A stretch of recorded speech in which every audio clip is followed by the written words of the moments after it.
How are you, man? I'm Gil Roth, and you're listening to a bonus episode of my Virtual Memories Show podcast. This is a COVID check-in episode where I record with a past guest of the Virtual Memories Show to find out how they're holding up during the pandemic. As far as how I'm doing, I will be honest, this morning I am fighting a case of the routine blahs, where it's just feeling like a grind first thing in the morning. That might be partly because of where I would be on Earth 2, the one that doesn't have the pandemic.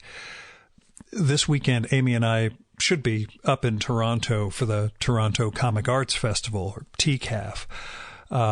Earth 2, Gil, would be steeling himself for a weekend of mixed emotions. On the one hand, I'd be looking forward to all of the great restaurants that Amy and I would be visiting, and the podcast sessions I would be recording with TCAF guests, catching up with my cousin Andrew, seeing some of my pals, both from the comics world, podcast world, and work. On the other hand, this would also be the first major show I'd be going to since my best friend, Tom Spurgeon, died last fall. And Carl Stevens and I talked about that yesterday on the show. I've been dreading that. Just not seeing him in the hotel lobby or walking the floor of the reference library that hosts TCAF, and not just shooting the breeze and catching up and giving him a place that's non-comics for a little while so he can get away. And so that, I could see my friend again. I mean, I know it has to happen, that I'm going to go to a festival or a con at some point and Tom's not going to be there. And that stalling it during this whole period of social distancing and quarantine isn't exactly going to help me, with that whole process of losing him. But, this is Earth 1. That's what we live in. So I got that going on this morning. I mean, you asked, right? But let's get to the great restaurants thing. For example, during TCAF, Amy and I would go to El Tenedor in Toronto, a few blocks away from the reference library, where last year we had one of the finest meals we've ever had. Every Sunday night, closing out the weekend, we would take Tom to La Wajin, the best Chinese restaurant in North America. And we'd find some other great ones in between. My friend Sam and his wife would take us out to Ja Bistro, or one of Lee Sasur's great places. This time around, we might go out and get curbside pickup of a burger this weekend, and that'll be our high point. But when it comes to great restaurants, today's guest is, he's the king. Brett Martin is joining me from New Orleans this time around, and Brett just published the annual Best New Restaurants in America feature in GQ magazine, which involved a ton of travel, a ton of meals, and a lot of other things that have been taken off the table, as it were, in the pandemic era. Now, Brett and I went to Hampshire College at the same time, though I'm pretty sure we really didn't get to know each other back then. We have some mutual pals, which is how we initially connected years ago around his book on the early years of prestige TV called Difficult Men, which is a book I loved. Since then, Brett's gone on to win a couple of James Beard Awards and been in the annual Best Food Writing Anthology at least half a dozen times. As I conveyed during this conversation, my envy for his writing is only surpassed by my joy in reading it. Now, as caveats go, not a ton. The usual, he was on he doesn't have as good a mic setup as I do, but who does? Anyway, here's me and Brett. So usually I start these off with, how are you dealing? But in your case, I want to start off with Best New Restaurants in America 2020. 23 cities, 93 restaurants. Does it seem like another world? I mean, everybody's world seems out of date over the past 6 weeks to 2 months, but what does it feel like to you looking back at, publishing that and remembering the tour, I guess? Yeah. Well, there's sort of two different things in some ways, but it is astonishing to me even after just these, these few weeks, which, it hasn't been that long, but that I ever lived that way, I was to be on the road. I mean, it's, you gave the statistics. Of course, that means dozens of plane rides, hundreds of Ubers, lots of friends I hugged and sat with and shared with. And it is like it is like a dream to me now.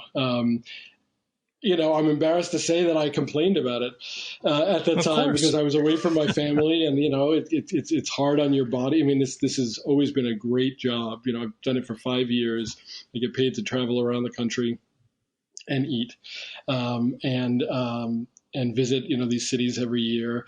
And I was always anxious about it. Frankly, I was anxious about leaving my children. I was anxious about being away all that time, and and bitched and moaned about it, and it feels like such an alternate reality. Frankly, I'm sort of amazed, that I didn't get sick, given all of that, or at least was asymptomatic, and sort of find that sort of hard to believe too, frankly. As for the decision to publish it, that's sort of a different story, because that it is very strange, obviously, for it to come out in the world that we're in right now. Yeah, can you talk a little about that editorial decision or sunk cost fallacy or whatever led to the choice? Well, I'll be perfectly honest with you. I'm sure that had something to do with it, or did. I mean, there had been a tremendous amount of investment, financially, and but also it's my big work of the year. It's something I care very deeply about. It's something that means a lot to the places I write about, I think. So the timing was such that I got home from this trip right in the first weeks of March, and wrote the story. It began its path through the print publishing process, and then of course the bottom fell out, and really the bottom fell out of everything in every magazine, if you think about it. I mean, there isn't really anything from the previous world that would have made perfect sense, or would have been not awkward in some way, or potentially tone deaf, or so this was not this was not a problem limited to my story, but we were faced with this question of whether or not to go forward with it.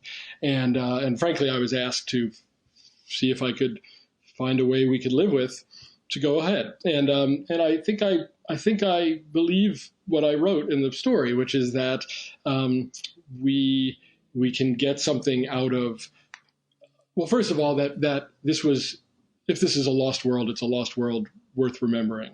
And that that more than ever, I'm appreciative of this incredible time in American food that we've lived through, and that I had the pleasure of having this front row seat to.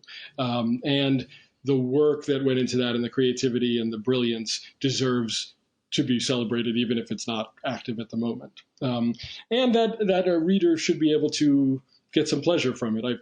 As I wrote in the piece, we read about dance, we read about live music, we read about all kinds of things we don't experience in real time. We watch Top Chef, we watch food television, and get some pleasure from it. So that was the idea, and I stand by that. And I think that it wasn't just an excuse to not lose all that work. I think that it's and frankly, this came out a couple of days ago, and the response has confirmed some of that for me. Yeah, I mean, just reading it in preparation for this, it was, again, like a lost world, but also just such a celebration. And your introduction to it was just, well, I'm always envious of guys I went to college with who are better writers than I am. And that was one of those moments of, God damn, is that some beautiful, beautiful prose. So, I think you celebrate all that stuff. It's completely warranted. I think you've made a name for yourself with this stuff. And I guess I know it's early days with all this, and like you said, everybody's going through a disruption of their lives, but what do you see? What do restaurants mean, I guess, going forward? I mean, knowing that things are still in this big transition and we don't know what's what, but what have you been thinking about it? Well, I mean, it's a very strange very cruel moment, really, in which I think on a very elemental level, we are all craving exactly what restaurants are and what restaurants do. I mean, I think we've had ample opportunity to realize that it's not just nourishment; it's not just physical nourishment. That what we clearly can't keep ourselves from doing is going out and finding communion with people. Particularly over food and drink. That's what they're for. It's the best technology yet invented for that. And yet, it's been just brutal and heartbreaking to watch the people I know in the business and the people whose work I admire in the business face the end of their livelihoods, certainly hardship, while really hoping they stay closed for a while longer, personally, and realizing that I think things are moving too quickly. I think that the risks are high. I think that a lot of what underlies the restaurant world has been exposed as inequitable and dangerous for the people who bring this amazing work to us. I think anybody who was paying attention should have known that, but it's certainly been driven home that a lot of this culture that I just celebrated is on the backs of people who really can't afford to be out of work for a week, who don't have health insurance, who don't, and who are very vulnerable. So in all those paradoxes and all those backs and forths sort of exist simultaneously, and it's a very difficult time. As far as what's to come, I don't know. I genuinely don't know, what the path back is, other than it seems as though we are irresistibly drawn to to restaurants and to everything they represent. And there's going to be some ways in which it's made to work. Without getting anyone mad because you don't name them, do you remember the last great meal you had? Well, I'll tell you, the last restaurant meal I had was with a bunch of friends at Crescent City Steakhouse here in New Orleans, which is a perfect example of a place that is never very good, but always great. So it's a wonderful old steakhouse on Broad Street in New Orleans. It's got these incredible booths with curtains, which I at least according to legend are, for bringing your mistress to if you're in the legislature. And the steaks aren't great, they're just, but being there is wonderful. And I went with a group of friends, a bunch of us named Brett, as a matter of fact. There's about 10. Well, I may be exaggerating, but there's 5 or 6. Well, I remember there's Cajun Boy, and then there's the other guy. There's Brett Cajun Boy. There's Brett Anderson, who is a great food writer here. Also now works for the New York Times. Was the critic here.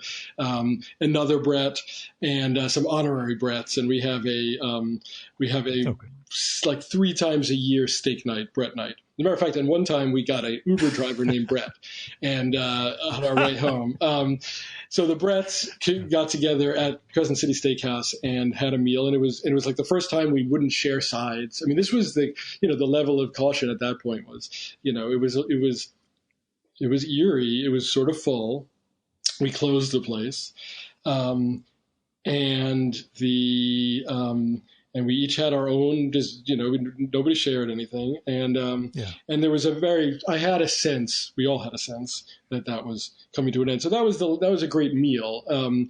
The last dinner of my trip, which became one of my best new restaurants, and it's hard to say to what extent, the bias of context went into it, was at a place called Laser Wolf in Philadelphia, which had a similarly communal. It's an Israeli grill house by Michael Solomonoff, who's really spearheaded the last 5 or 6 years of what we all call Mediterranean dining in America. And it was a place where everybody, just the table's just covered in little pickles and relishes and hummus and pepper sauces, and you just order meat for the table. And again, it's exactly what I crave now. Just everybody passing those things back and forth and talking too loud and getting a little drunk. And it's the restaurant I dream of right now. I was going to ask, first restaurant you would go to after all this? Again, without pissing anyone off or anything. No. I mean, it's a tough one. I mean, Upper Line here in New Orleans is one of my favorite places, run by the incredible Joanne Clevenger, who is deep into her 80s, I believe. Forgive me, that is the only thing that might get somebody angry with me. But is the quintessence of the gracious, somewhat bohemian, but somewhat uptown New Orleans restaurant. It's in a home. She is the quintessential host. I would go there in a heartbeat. When and if it was safe. That's the thing, is that we will have the option of going to restaurants pretty soon, and in some states they do, and I don't know yet what it's going to take for me to go to a restaurant. So so there's a lot of them, but I could stay on the phone with you for a long time listing the restaurants I would like to shout out. But how is?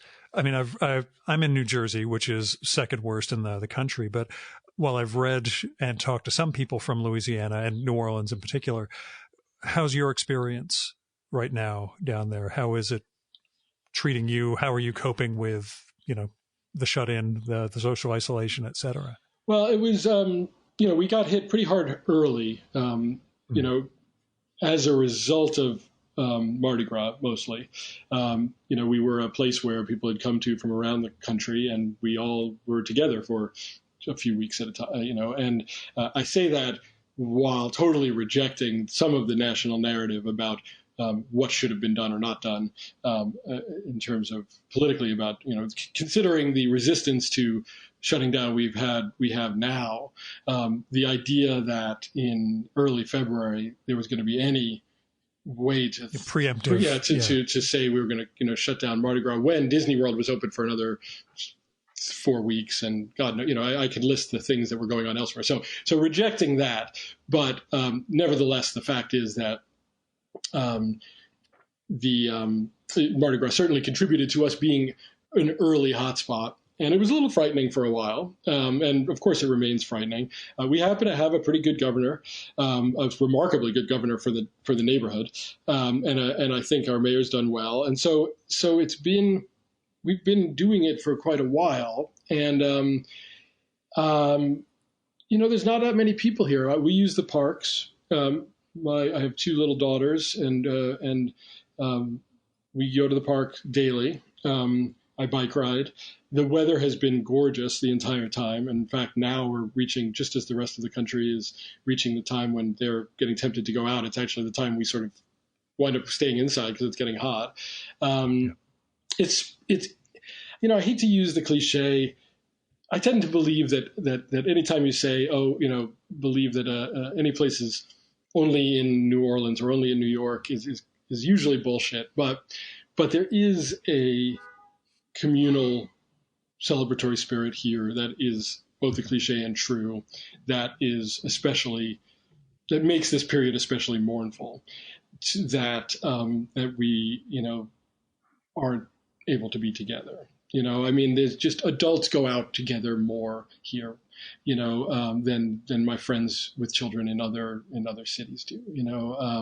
There's still, we obviously missed Jazz Fest. We missed, there's been 10 different festivals or annual markers that are part of the rhythm of the year here. That is one of the reasons I moved here, and one of the reasons I love it, that we've had to miss one by one. So each time that has happened, it's been a cause of some grieving, I think. But on the whole, we're doing okay, other than what you imagine what everybody has, a certain amount of stir craziness, a certain amount of despair, a certain amount of, putting one foot in front of the other and worrying and raging at the political situation and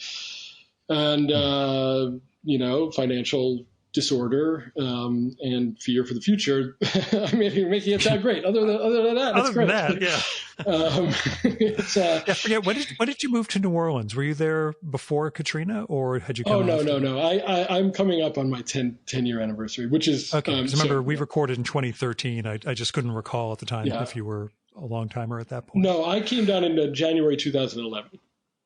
Okay. So, Do you hear stories from people about how this compares in terms uh, of? To me, it seems very different, but I'd love to hear if you're hearing anything. I haven't heard, not the what I've heard is a lot of triggered PTSD, feelings about, certainly about the federal response, and about just being in the middle of a cataclysm. It's very different, of course, because it's happening everywhere. It's different because it's ongoing. I think in the early days, there were people who I know who had been here through both that were having some real dredged up feelings. Uh, and it's another blow to. I mean, we're a very poor city. We're a city that totally is dependent on tourism, and has a big food community that tends to be paycheck to paycheck, and a musician community that is Sure. paycheck to paycheck, and so it's a pretty vulnerable place. And I think that mirrors what happened, obviously, after Katrina. But so I think it's stirring some of that stuff up. But I don't know any. I haven't heard any sort of specific stories about it. I think the particulars are different. How is your family, if I may ask, how's your family doing down here? Oh, down there, the family in Des Allemands, everyone seems fine. Amy talks to her parents every couple of days. Her mom's had health issues over the year, so the immunocompromised situation is serious. But there's been no real outbreak out in the bayou, as near as we could tell. So it's not transmitted by catfish, is all we can we can determine.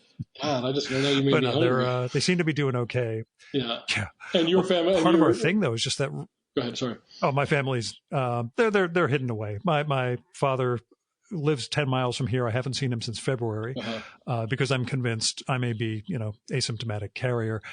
And my mom's out in St. Louis. My brother keeps an eye on her, assisted living thing. And honestly, I have almost no family in North America. So that gets me off the hook pretty easy. Gotcha. I realize so much of like anything I describe about my life makes it sound like a cover story, but really it sort of is. Yeah. The weird thing though, I just struck me while I was reading your piece this year. You mentioned being allergic to eggplant at one point, and despite that, you love this dish. Are there other weird things you had no idea you were allergic to until you really started plumbing very, very strange cuisines and restaurants that turned into I had no idea I was going to have a reaction to that. Yeah, well, I'll tell you, I have the douchiest allergy known to man, which is I'm allergic to beluga caviar. And I am in the rare position of often being offered beluga caviar, or being in a position to have to refuse it, or be careful about it. Now, and this was something that I didn't know for many years. I just knew that after meals at per se, or at fancy restaurants, I would go home and be violently ill. And for years, I assumed that I was just a disgusting pig who had overindulged and drunk too much and was a glutton. And it was only many years later that I put two and two together and found a one scientific paper out of Russia that there's this enzyme in specifically beluga caviar that causes this in some people. And so I actually can eat other fish roe. I can eat all kinds of salmon roe and things like that, but I stay away from black caviar. That's my kryptonite. I am actually allergic to a range of nuts and nightshades and fruits that thankfully are much less severe, and I get a little itchy, and it denatures, whatever the enzyme is, denatures really quickly in any kind of cooking or pickling or juicing, and so it's rarely an issue. Other than avocado, I don't eat avocado. I'm allergic to avocado, and that comes up somewhat frequently, but otherwise I can pretty much. Yeah, you would think. Although, again, being allergic to avocado means you can buy your own house because you don't have the avocado toast thing. Exactly. This is that dumb meme about how millennials are. I've saved billions. I've saved thousands and thousands of dollars not jumping on the avocado toast bandwagon. Exactly. Yeah. Now, speaking of binging, you wrote Difficult Men. Yeah. Have you been on any sort of TV binge during all this, or are you going back to the Davids? Well, one of the things is I have kids also, so that changes. Somebody had a great tweet. I'm not going to steal it, but it was, what am I binging? I'm binging my fucking toddler. That's what I'm binging. And I have two wonderful daughters, 5 and 3, but it is an entirely different experience to be going through this with children out of school than it is. We have less time than we've ever had. We are exhausted, so no, we watched Tiger King. I've not gone back to any of the big shows that, I haven't done a Wire rewatch or anything.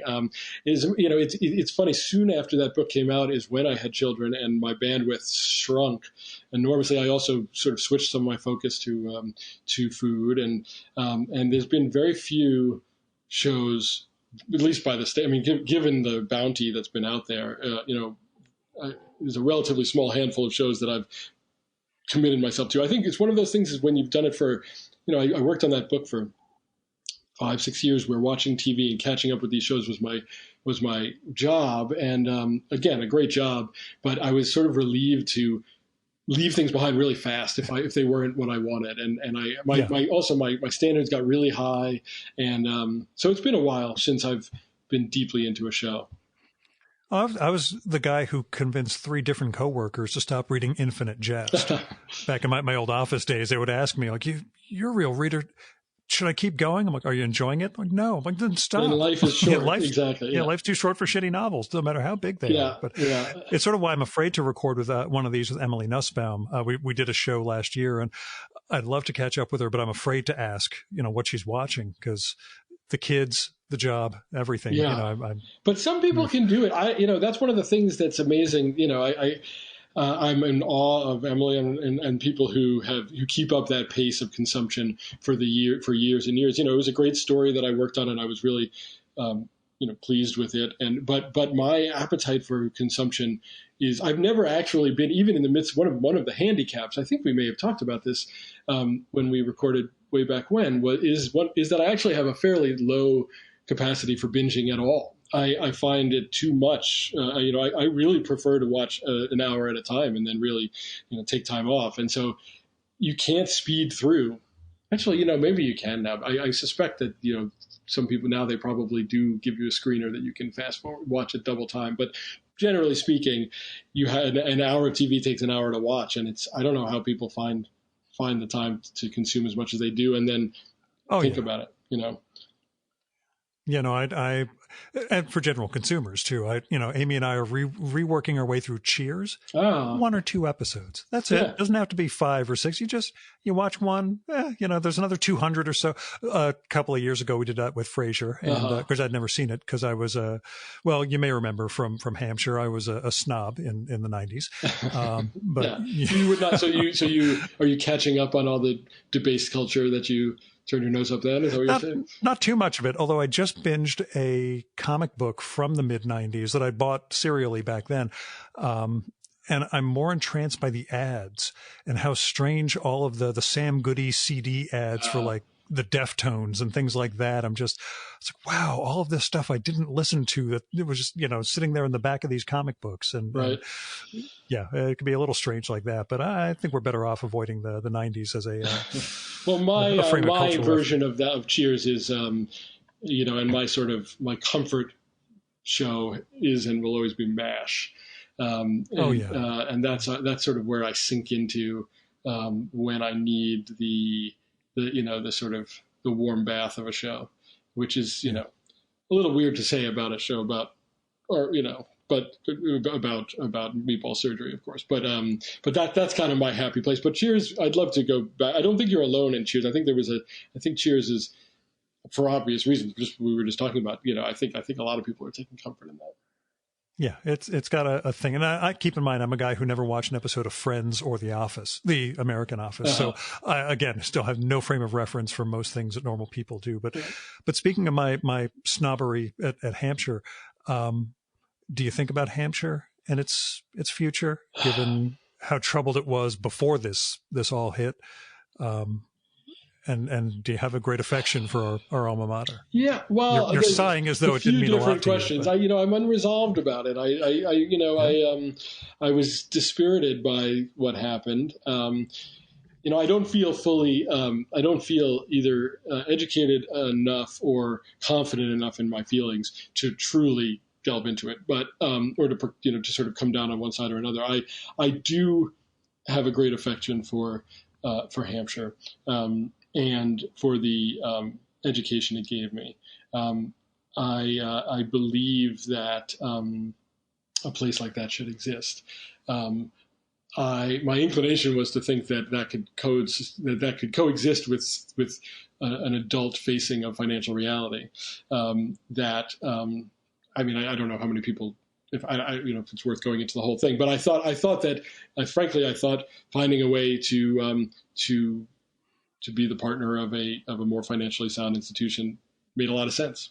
And, that's how Hampshire began, was being created by more traditional institutions. And I think it felt to me like a bunch of Hampshire kids, won the day.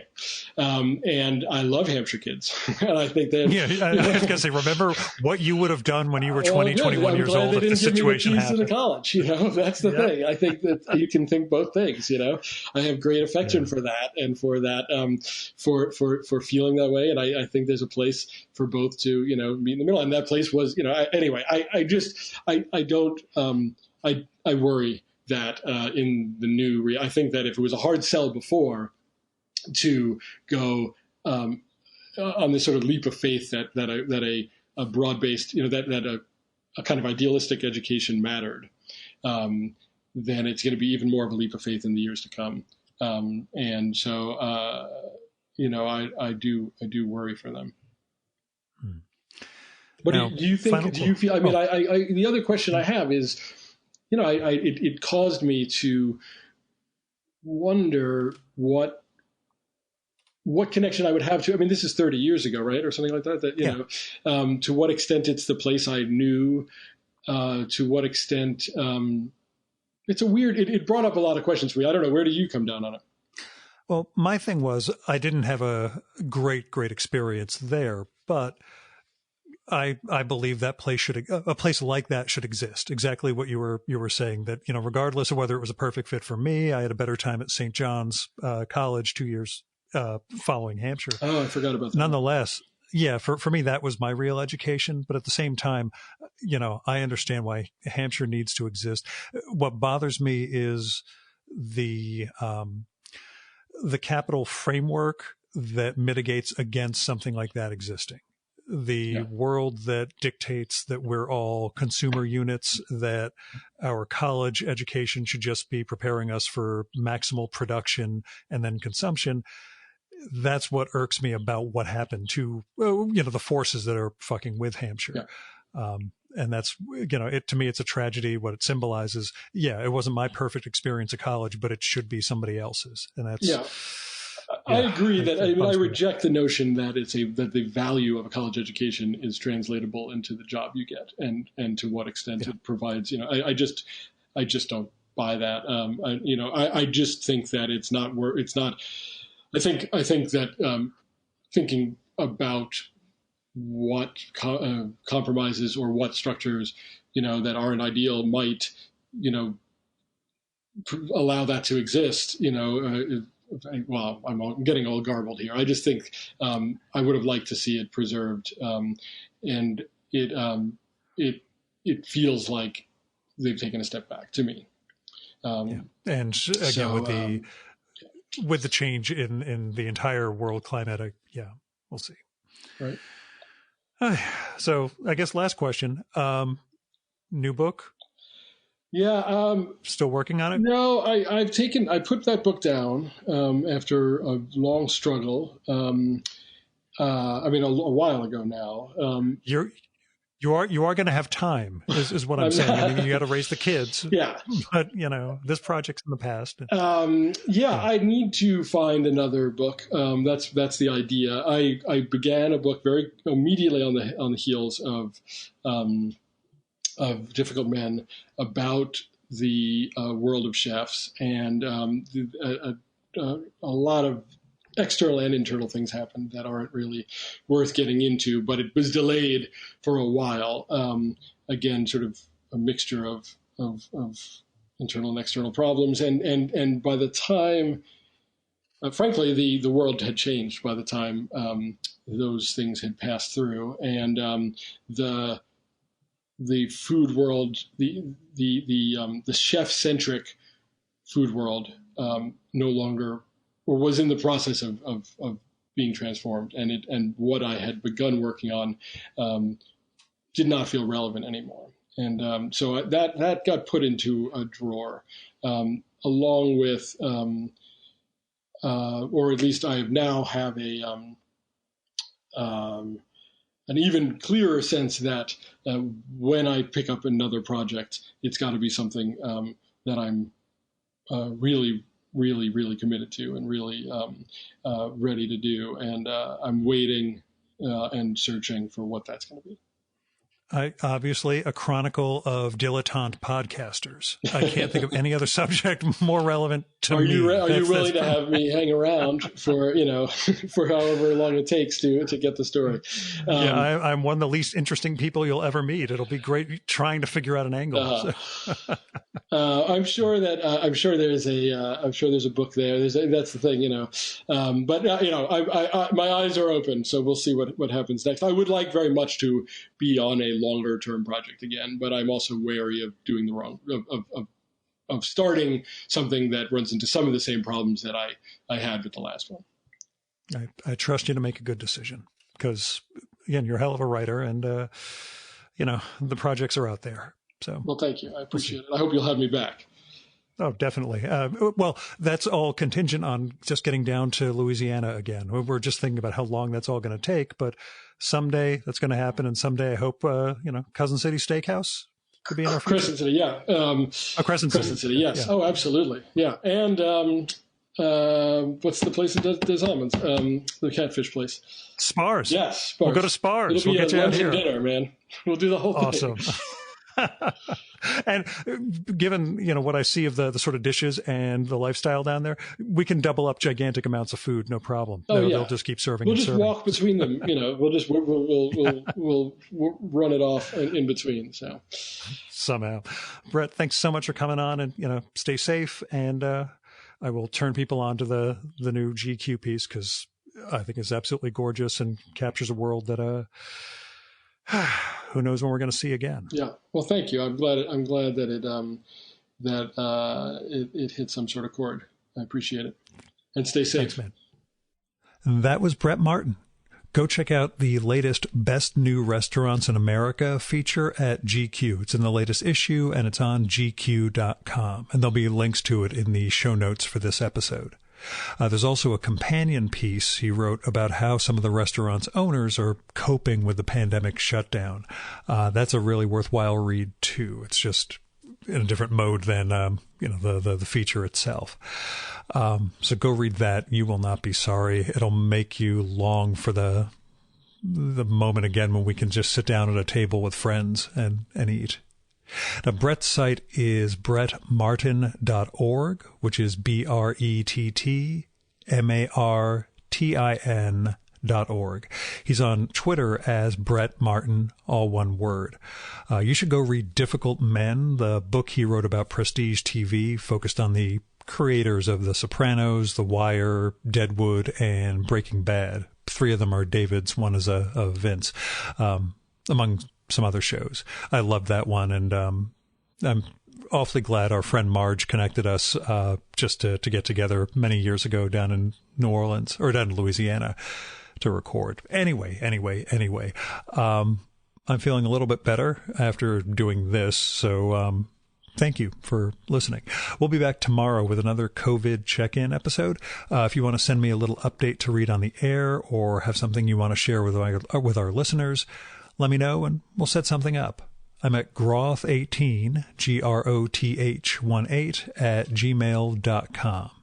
You can find contact info at our sites, vmspod.com and chimeraobscura.com/VM. And you can find a link to the COVID-19 sessions at both sites with all of these daily episodes. You can also just subscribe to the Virtual Memories Show via iTunes, Spotify, or whatever podcatcher you like. It's also on YouTube. You can get our RSS feed from chimeraobscura.com/VM. You can plug that into whatever your podcatcher is and make sure you get every episode. Now, in the before time, I would always record these shows in person, but now I'm using Zencastr.com to record remotely. If you're interested in it, it is ZENCASTR, so no final E. There's a free hobby level, which they've opened up for, I'm not sure if it's still open, basically to give you the pro level features while people are dealing with the pandemic. But I'm using the pro version. I pay them $20 a month for that. I figure even if hobby level gives you everything and it's free, these guys, they need support too. So, what I'm trying to say is, while I am paying $20 a month more than usual for this, please do not put anything in my Patreon fund or my PayPal thing. There are other people in much greater need than I am. So go find artists, writers, creative people you like. Go to their Patreons, Kickstarters, Indiegogos, GoFundMes, tip jars, whatever, and help support them. If you don't have people like that in your life, then give to charities like your local food bank and other places that are helping people in need. Because, well, there are a lot of people in need, and anything you can do to support them is good karma, you know. Now, I am Gil Roth. It is Friday, May 8th, 2020, and this was a bonus episode of my Virtual Memories Show podcast. Thanks so much for listening. Keep the conversation going, stay safe, and wash your damn hands.